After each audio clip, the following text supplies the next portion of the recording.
Naquele tempo, Jesus levou consigo Pedro, João e Tiago e subiu à montanha para rezar.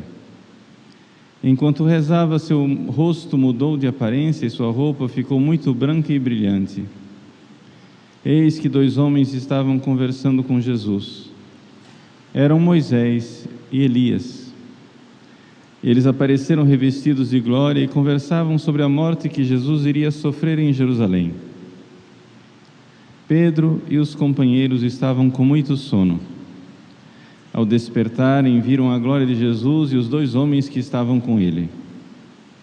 E quando esses homens se iam afastando, Pedro disse a Jesus: Mestre, é bom estarmos aqui. Vamos fazer 3 tendas, uma para ti, outra para Moisés e outra para Elias. Pedro não sabia o que estava dizendo. Ele estava ainda falando quando apareceu uma nuvem que os cobriu com sua sombra. E os discípulos ficaram com medo ao entrarem dentro da nuvem. Da nuvem, porém, saiu uma voz que dizia: Este é o meu filho, o escolhido. Escutai o que ele diz. Enquanto a voz ressoava, Jesus encontrou-se sozinho. Os discípulos ficaram calados e naqueles dias não contaram a ninguém nada do que tinham visto. Palavra da salvação. Glória a vós, Senhor.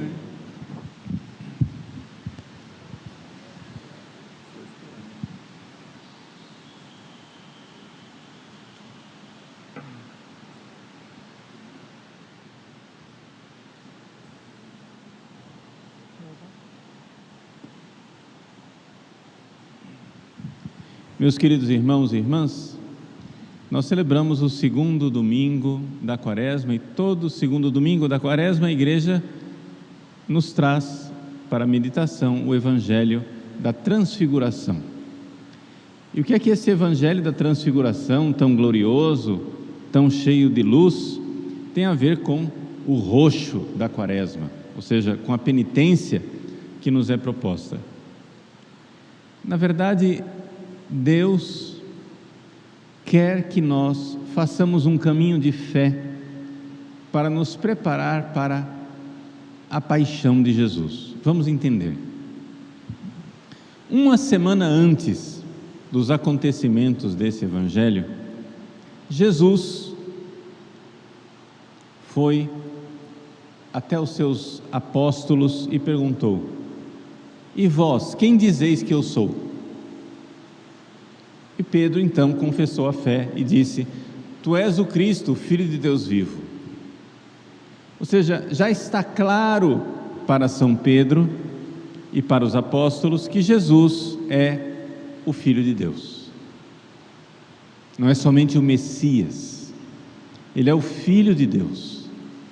Acontece que a partir daí Jesus começa a revelar uma segunda parte que ninguém tinha suspeitado: que ele devia subir para Jerusalém e ali ser crucificado para a nossa salvação. É nesse momento que São Pedro vacila na fé.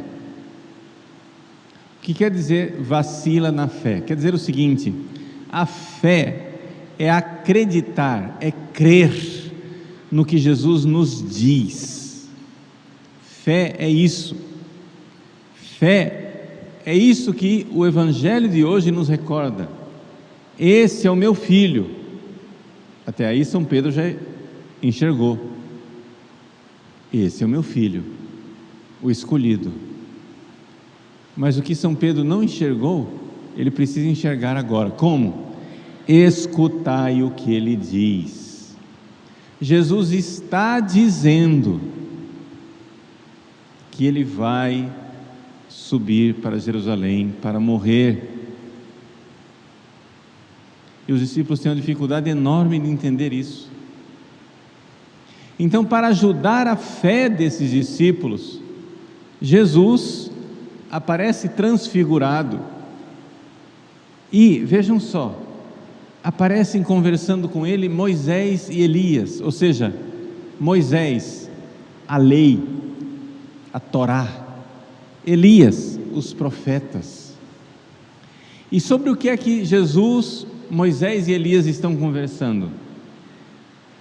Conversavam sobre a morte, diz a nossa tradução, que Jesus iria sofrer em Jerusalém. No original, eles conversavam a respeito do êxodo de Jesus desse mundo, ou seja, de como Jesus iria passar desse mundo para Deus, para o Pai, através da sua morte na cruz.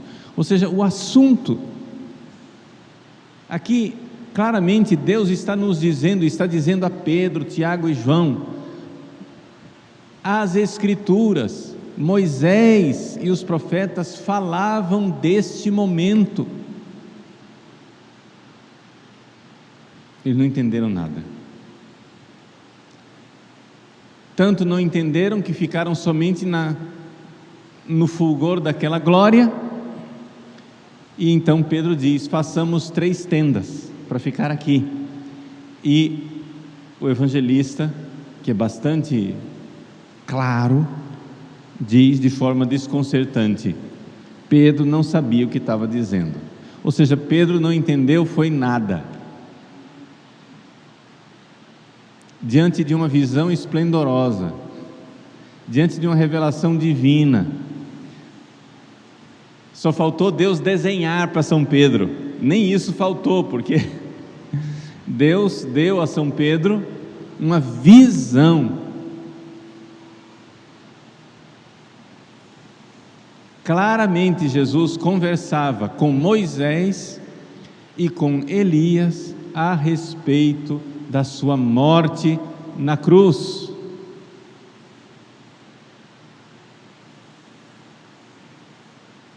E então São Pedro não entende nada.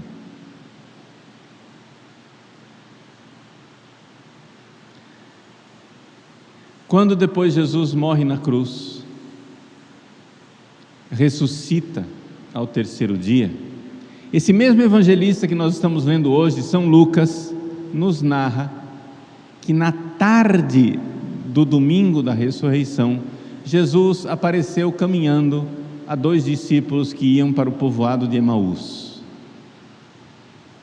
E os 2 discípulos caminhavam abatidos porque Jesus tinha morrido na cruz. E então Jesus, que nesse ponto os discípulos ainda não sabem que é Jesus, repreende os 2 discípulos e diz: homens sem inteligência e lentos para crer. Não era necessário, vejam a palavra, não era necessário que o Cristo padecesse, sofresse, para entrar na sua glória. Vejam, e começando por Moisés e os profetas, como aqui, Moisés e os profetas, a lei e os profetas, Jesus começou a explicar as passagens da Escritura que falavam sobre ele, ou seja, que falavam sobre a sua morte na cruz. E enquanto eles iam ouvindo aquilo, não ardia o nosso coração enquanto ele nos explicava no caminho as Escrituras? Vejam, é esta a nossa missão na Quaresma. A nossa missão na Quaresma é nós, nesse caminho quaresmal, meditarmos assiduamente, constantemente, a respeito da morte de Cristo na cruz. Nós precisamos penetrar este mistério. Mas vejam só, aqui é que vem a coisa importante.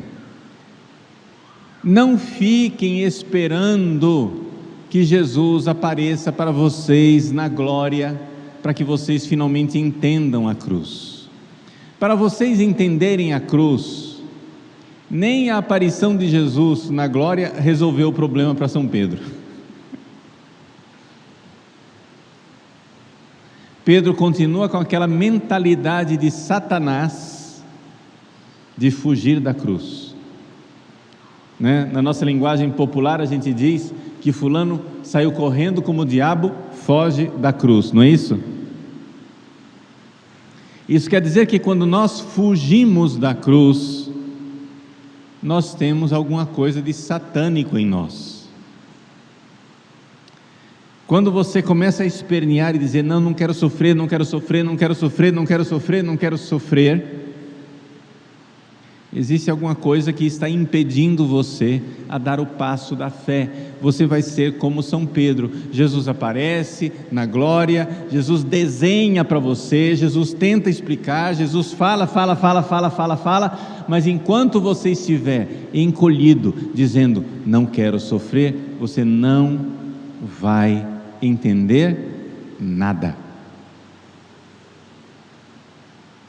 Você não vai compreender nada.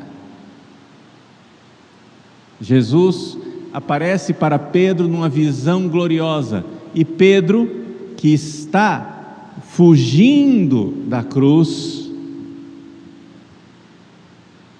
não sabe o que dizia.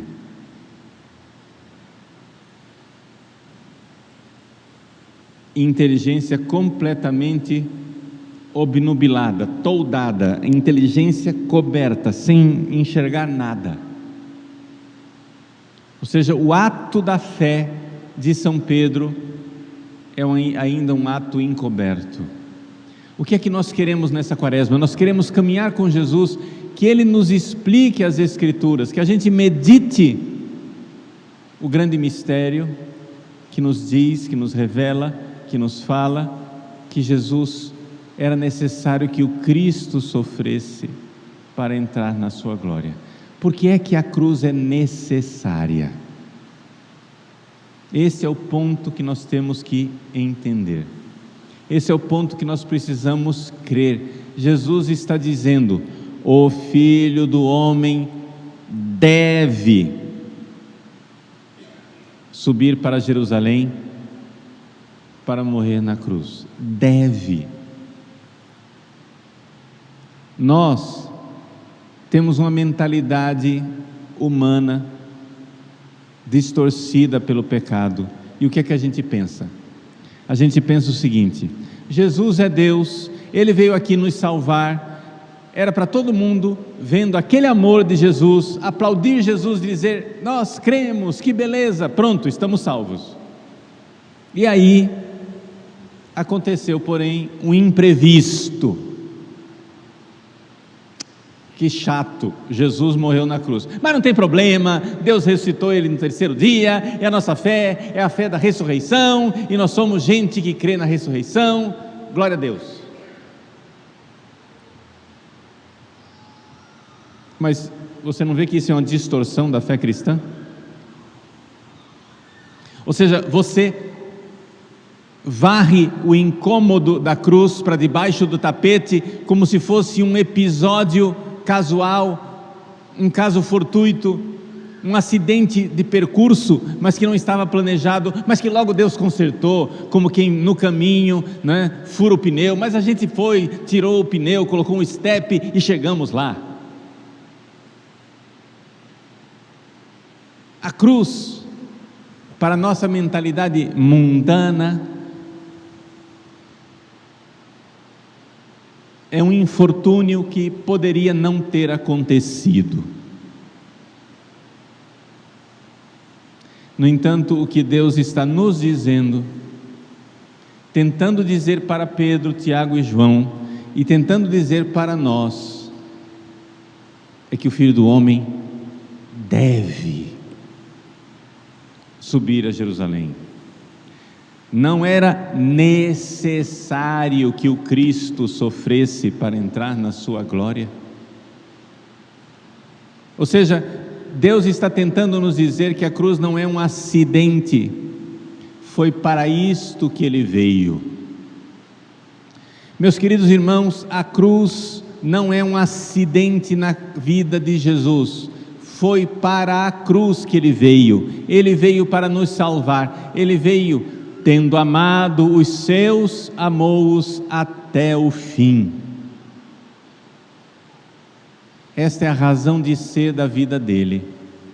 Ele, sendo Deus lá no céu, se fez homem, assumiu uma vida aqui na terra para uma finalidade. morrer por nós, nos amar até o extremo do amor. A cruz é necessária porque a cruz é o caminho para o amor que vem a um mundo onde reina o pecado. Para o mundo onde reina o pecado, a maldade, o egoísmo, a malícia, a mentira, a inveja, era necessário. Veja, Deus criou Adão e Eva no paraíso, mas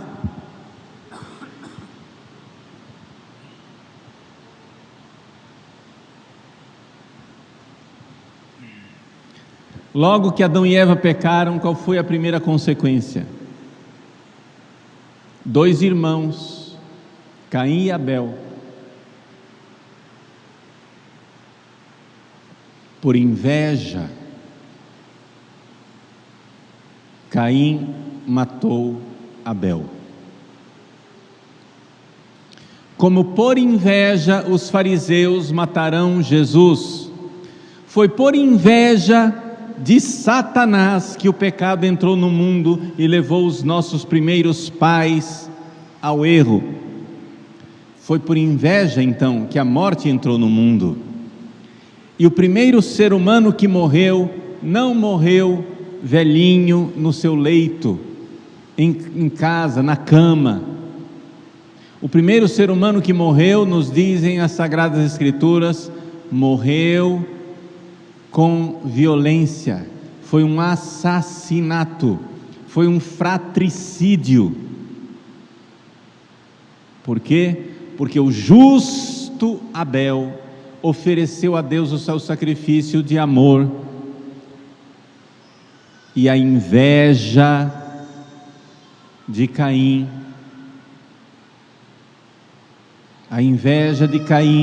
levou o justo à morte. Vejam, já ali na primeira morte, na morte de Abel, já estava profetizada a morte de Jesus, onde os irmãos invejosos matam o irmão querido, o filho querido de Deus. Eis o meu filho muito amado. Aí os agricultores dizem: eis o filho, o herdeiro, matemo-lo, para ficar com a herança. A inveja já estava lá desde o início, mas existe uma grande diferença entre o sangue de Abel e o sangue de Jesus. As Escrituras nos dizem que o sangue de Abel gritava por vingança. O sangue de Jesus pede misericórdia.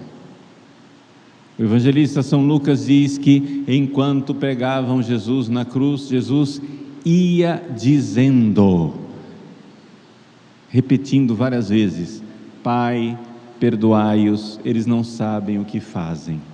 É isso que diz o sangue de Jesus. O sangue de Jesus diz: Pai, perdoai-os, eles não sabem o que fazem. O sangue de Cristo clama misericórdia, pede misericórdia a Deus. Meus queridos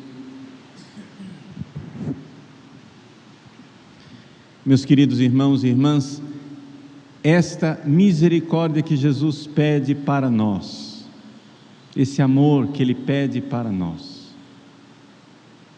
Ele o faz no momento da cruz, no momento da maior injustiça, no momento em que nós pagamos o seu amor infinito com ingratidão, com inveja, com malícia, com maldade. Esse é o amor de Cristo por nós.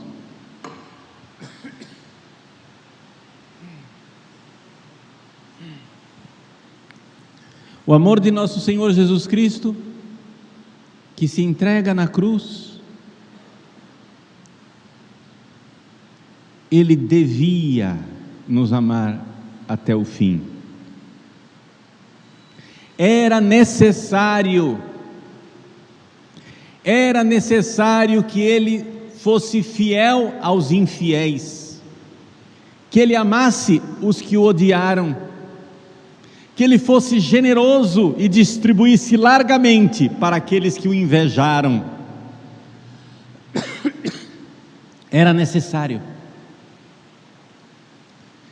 necessário que Jesus morresse e nos amasse. Então a cruz de Cristo não é um detalhe, não é um percalço, não é um momento descartável. A cruz de Jesus, ela é a consequência férrea, ela é o resultado inegociável, ela é a razão de dever, do amor que vem a esse mundo, um mundo que não ama, um mundo que não tem fé, um mundo maldoso, egoísta, selvagem e louco. Era necessário. Isso quer dizer o quê? Isso quer dizer também, meu irmão, minha irmã, em nossa vida, na sua vida, que quando você amar como Jesus amou, quando você, como cristão, quiser viver a vida de Cristo, isto quer dizer que também é necessário que você viva a cruz.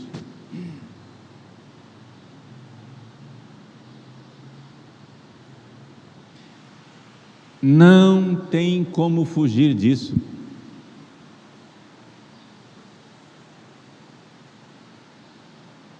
Vejam, se você se converte e se volta para Deus, o mundo não se converteu. O diabo, de repente, não ficou bonzinho. O mundo não vai aplaudir a sua conversão. Você está fazendo alguma penitência de quaresma?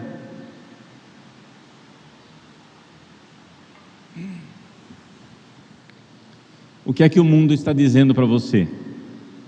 Para que esse fanatismo? É ou não é? Para que esse exagero?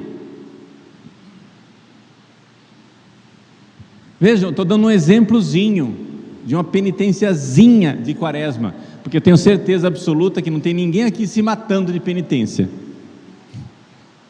não é? Não tem ninguém aqui correndo risco com relação à própria saúde com a penitência. Você faz um sacrifíciozinho e o mundo já começa a gritar e dizer: para que isso?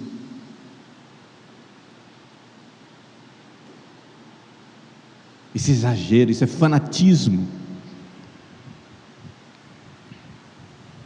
Era necessário. Quando a cruz se manifesta em nossa vida, meus irmãos, quando não a penitência da quaresma, não, quando a cruz maior se manifesta em nossa vida, você tem que enxergar isso. Meus irmãos, a cruz irá se manifestar na sua vida, e quando ela se manifestar, você não deve dizer que a cruz está atrapalhando você. Foi para ela que você veio. Era necessário. Meus queridos, a cruz, a minha cruz, cada um tem a sua. Qual vai ser a sua cruz? Eu não sei. Talvez ela já esteja se manifestando, talvez ela ainda esteja no horizonte distante, eu não sei. Mas a cruz vai se manifestar na vida de vocês. Na vida de alguns, a cruz se manifesta como uma doença grave. Na vida de outros se manifesta como um desemprego. Na vida de outros se manifesta como uma calúnia. Na de outros, um divórcio, uma briga familiar. Na vida de outros, acontece que tudo que você planejou veio abaixo, uma falência, os seus sonhos. Na vida de alguns casais, a cruz se manifesta como sendo a esterilidade de não ter filhos. Na vida de outros casais, a cruz se manifesta como filhos numerosos que vêm e vêm em abundância. Na cruz de cada um, quando a sua cruz se manifestar, ela não está atrapalhando a sua vida. Você veio para isso. Ela é a sua cruz salvadora. Abra os seus braços e abrace a sua cruz. Foi para isso que eu vim. Eis-me aqui, Senhor. Eis que eu venho fazer a vossa vontade. Essa é a minha cruz salvadora. Um belo dia na nossa vida vai se manifestando a nossa cruz salvadora. A cruz não é uma exceção, a cruz é a regra. A cruz é o caminho.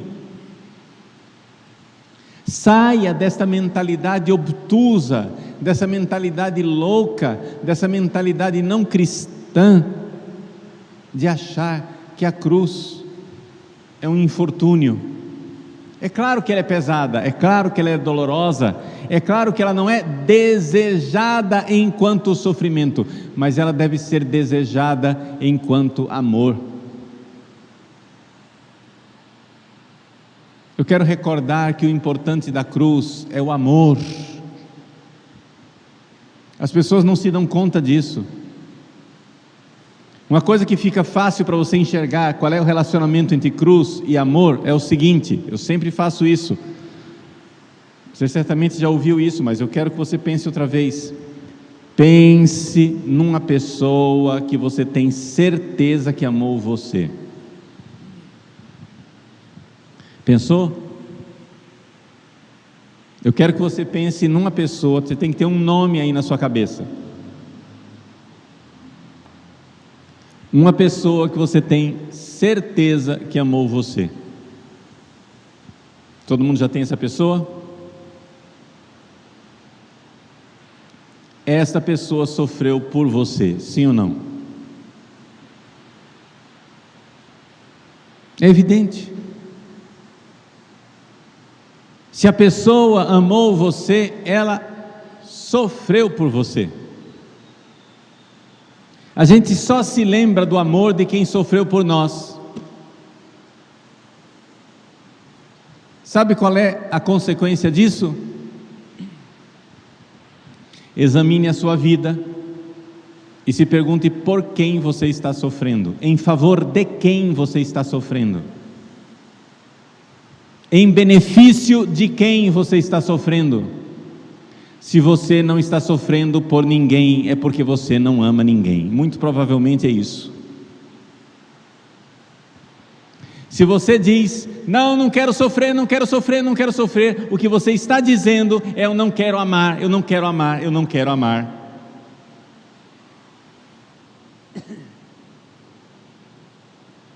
Era necessário que o Cristo padecesse para entrar na sua glória. O Cristo deve sofrer, subir para Jerusalém e ser crucificado. Você também, cristão, quem quiser me seguir, renuncie a si mesmo, tome sua cruz, dia após dia e me siga. Por quê? Porque o nosso Deus é um Deus mau, sádico, sanguinário, que gosta de ver os seus filhos sofrerem?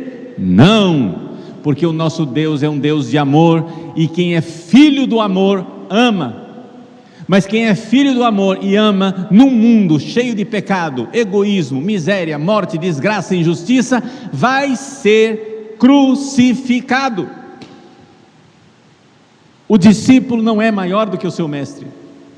Odiaram a mim, odiarão a vocês também, disse Jesus na última ceia.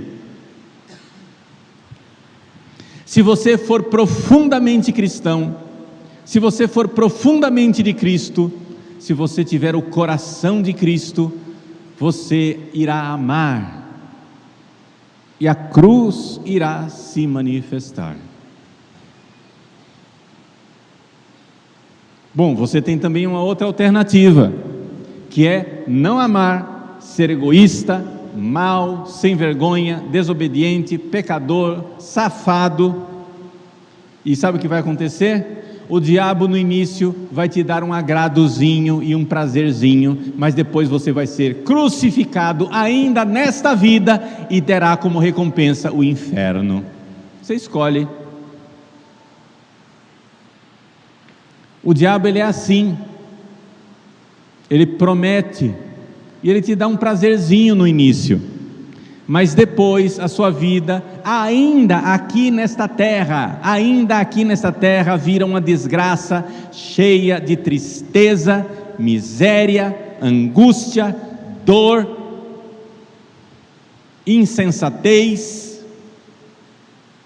destruição, morte, assassinato, violência. A vida dos pecadores é uma vida aparentemente boa no início, depois ela torna-se uma vida desgraçada e sem sentido, ainda aqui nesse mundo, e depois a recompensa é o inferno. Então você escolhe. Vai ter cruz para quem ama Jesus, e vai ter cruz para quem não ama Jesus. A diferença é o resultado final. Os pecadores fogem da cruz e são esmagados por ela. Os cristãos abraçam a cruz e caminham triunfantes para a glória do céu. Escolha. Escolha.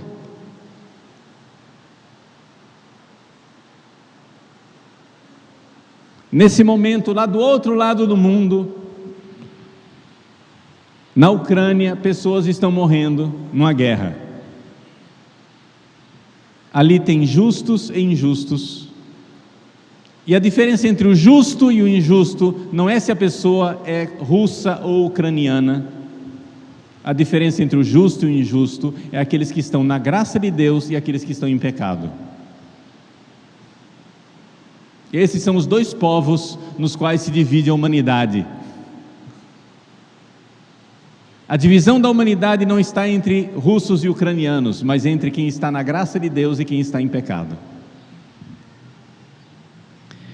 Esses dois povos estão morrendo na guerra do outro lado do mundo, e também numa guerra aqui perto de nós, nas nossas favelas, nossos bairros, nas nossas famílias, tem gente morrendo também. A diferença da guerra é onde irão terminar essas almas. Uns estão vivendo a cruz da guerra e, blasfemando contra Deus, precipitam no fogo eterno. Outros estão vivendo a cruz da guerra e, carregando sua cruz com amor a Cristo, sobem para a glória do céu. Escolha. Escolha.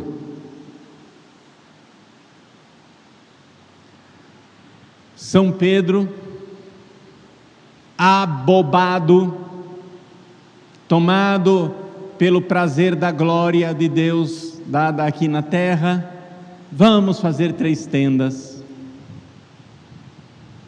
Não entendo o que está falando. Jesus então desce com eles da montanha para continuar seu caminho na direção do Calvário, na direção de Jerusalém.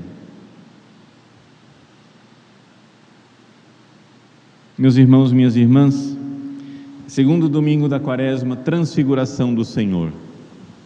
Nosso Senhor quer que nós meditemos a sua palavra. Escutai o que Ele vos diz.